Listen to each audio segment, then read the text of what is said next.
Вы на канале «Горизонт событий».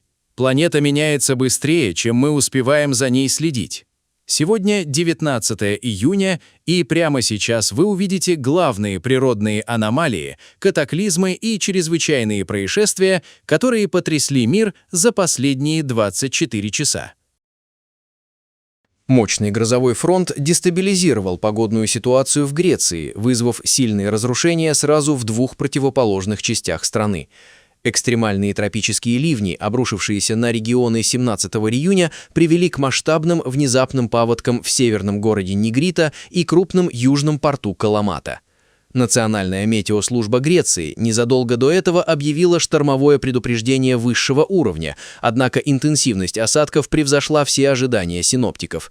Первым под удар стихии попал северный город Нигрита. Здесь летний зной резко сменился суперячеечным штормом, который принес с собой колоссальные объемы воды и крупный град.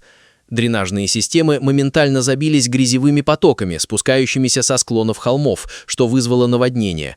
Вода на улицах Нигриты поднялась до уровня первых этажей жилых домов, полностью заблокировав людей в их собственных квартирах. Буквально через несколько часов аналогичный сценарий начал разворачиваться на самом юге страны, в городе Каламата, на полуострове Пелопоннес. Под воду ушли прибрежные туристические зоны, набережные, популярные рестораны и отели. Падающие из-за ураганного ветра деревья оборвали линии электропередач, оставив без света целые кварталы города. Греческая пожарная служба и отряды спасателей были немедленно переведены в режим максимальной готовности. Эксперты связывают это разрушительное июньское наводнение с общим изменением климата в Средиземноморье, подчеркивая, что аномально высокая температура морской воды провоцирует сверхинтенсивное испарение, превращая обычные летние грозы в разрушительные природные катаклизмы.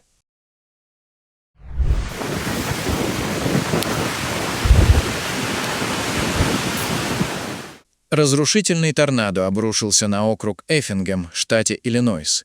Гигантская воронка проложила путь длиной около 20 километров прямо через автомагистраль I-70. Смерч поднимал в воздух тонны обломков, переворачивал грузовики и швырял легковые автомобили на сотни метров от дороги. В самом городе Эффингем серьезно пострадал коммерческий сектор на 3-й Северной улице. Торнадо фактически стер с лица земли знаменитый семейный музей классических автомобилей My Garage Museum, похоронив под обломками уникальную коллекцию редких спорткаров Корвет.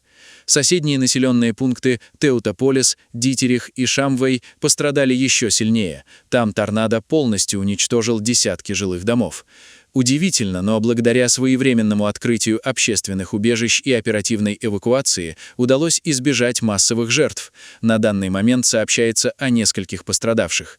Иллинойс уже вышел на первое место в США по числу торнадо в 2026 году. Сейчас в округе продолжаются масштабные поисково-спасательные работы и восстановление линий электропередач.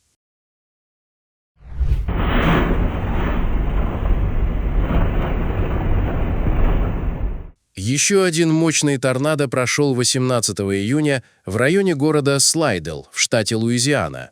Полосы посттропического шторма «Артур» принесли в регион ураганный ветер скоростью до 160 км в час и колоссальное количество осадков. Эпицентром удара стихии стал пригородный район Иден-Айлс. Здесь ураганный ветер сорвал часть внешней стены и облицовки отеля «Виндхэм», выбил двери и затопил вестибюль.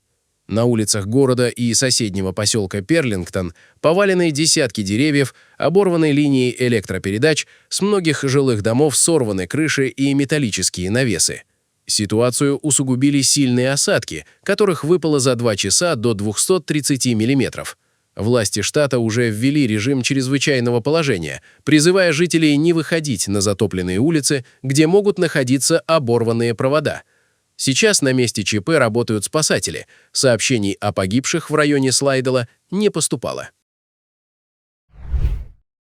Экстренное предупреждение национального уровня объявлено на Тайване после того, как 18 июня на столицу обрушились катастрофические ливни с мощными грозами. Эпицентром стихии стал популярный оживленный район Гунгуань в Тайбэе, расположенный рядом с Национальным тайваньским университетом. За 1 час здесь выпало 86 миллиметров осадков. Улицы за считанные минуты ушли под воду и парализовали движение транспорта, затапливая автомобили и начали стремительно прорываться внутрь крытых торговых галерей, пешеходных зон и первых этажей магазинов.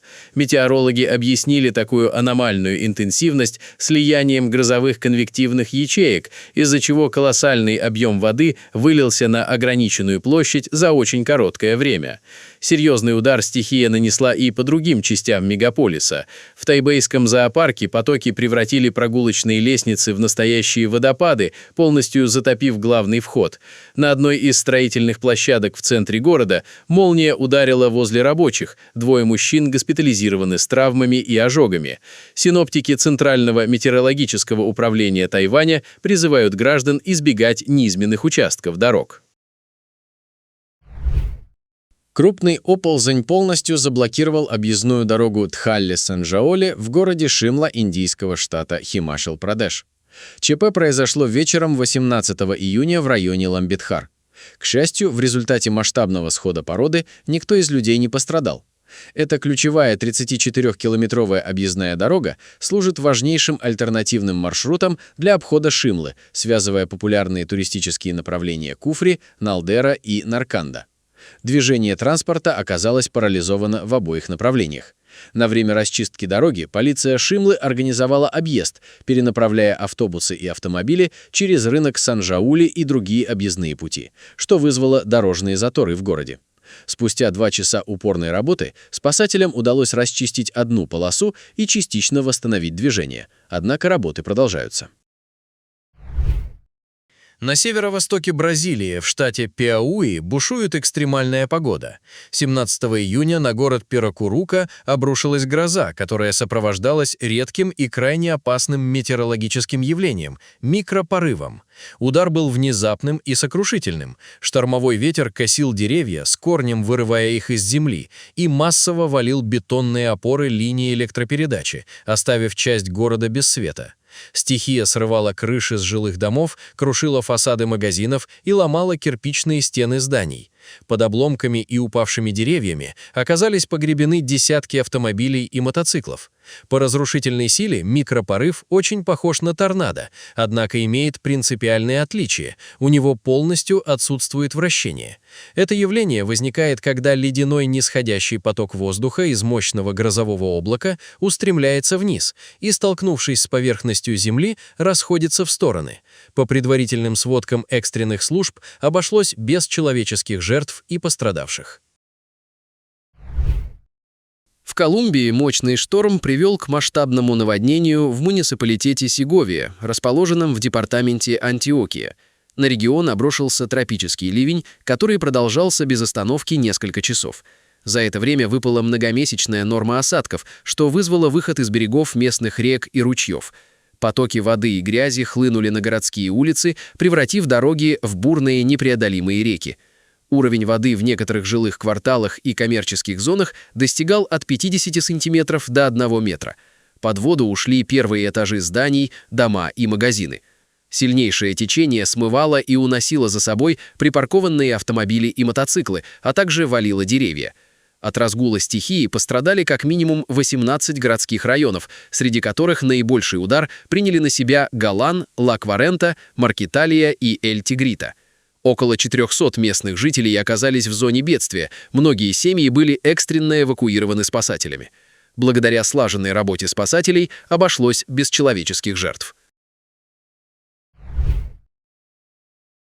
Мощный шторм, сопровождавшийся экстремальными ливнями, атаковал румынский уезд Клуж. В регионе был объявлен оранжевый уровень погодной опасности.